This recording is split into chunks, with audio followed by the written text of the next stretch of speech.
de su visión neoliberal, habrían hecho exactamente lo que hicieron en los 90, lo que hacen hoy en España, lo que hacen hoy en Brasil, en Argentina, aumentar la edad de pensión, disminuir el presupuesto a la salud, a la educación, quitar políticas públicas que apoyan a la juventud. Como en Miraflores tenemos a un obrero, a un trabajador, a un chavista, a un bolivariano, en tiempos de dificultad es cuando más protege al pueblo venezolano, es cuando más apuesta a la salud pública, a la educación pública, a la protección a las mujeres, a la juventud. Por eso desde el Partido Socialista Unido de Venezuela saludamos esta iniciativa. Para esta semana el partido va a seguir desplegado. Hemos iniciado el proceso de juramentación de todos nuestros equipos municipales. El día miércoles vamos a juramentar los equipos municipales de los estados Bolívar, Táchira y Aragua. El día jueves vamos a juramentar a los equipos municipales de los estados Portuguesa, Apure, Falcón, Cojedes, Mirandas y Monagas. Y el día viernes vamos a juramentar los equipos municipales de los estados del Tamacuro, Vargas y Barinas. Y los campamentos de la juventud, que venimos de ese exitoso campamento en Margarita, en el marco de la celebración de los 8 años de la juventud del Partido Socialista Unido de Venezuela, ahora se van a desplegar por todo el territorio nacional. Vamos a estar entre 3 y 4 estados por fin de semana.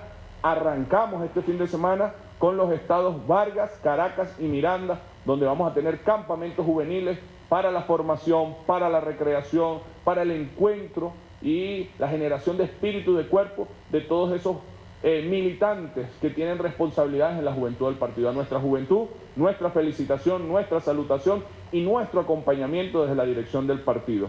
Muchísimas gracias a todos y a todos y con mucho gusto responderemos las preguntas que tengan los compañeros y compañeras periodistas. Sí, muy buenas tardes. La primera pregunta la formula Marbeli Fernández, de Venezolana de Televisión.